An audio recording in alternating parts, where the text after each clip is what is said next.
Sveiki, šiandien pristatysiu 5 dažniausiai naudojamas klavišų kombinacijas.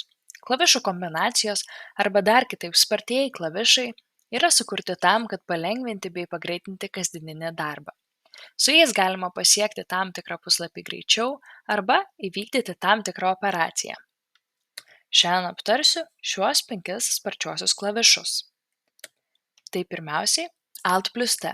Su šia kombinacija yra atidaromas mano parametrai puslapis. Taigi, nuėjus į Business Central puslapį bei paspaudus Alt plus T yra atidaromas mano parametrų puslapis. Sekanti kombinacija F9. Su ja yra užregistruojama pasirinkta sąskaita.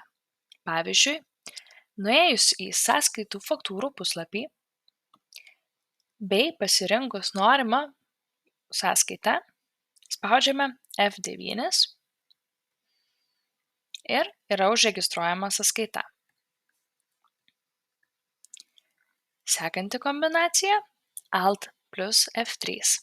Su šia kombinacija yra filtruojamas sąrašas pagal pasirinktą reikšmę.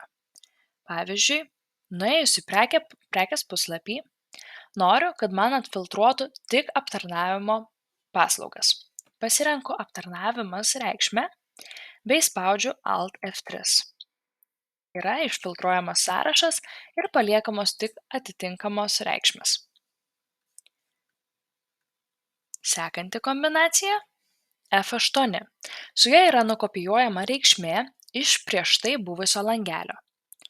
Pavyzdžiui, nuėjus į Business Central pirkimo sąskaitų puslapį bei pasirinkus norimą sąskaitą, joje galime pridėti papildomą eilutę pasinaudojus F8 mygtuku.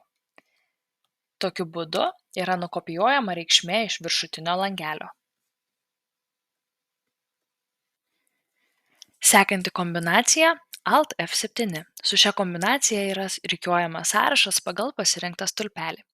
Pavyzdžiui, nueiname į prekės puslapį ir čia galime išsirikiuoti sąrašą pagal norimas reikšmes. Pavyzdžiui, šiuo atveju pasirinksiu aprašą ir spaudžiu Alt F7 ir yra išrikiuojamas sąrašas pagal šią reikšmę. Šiandien tiek. Jeigu turite klausimų, kreipkitės nurodytu paštu arba telefono numeriu.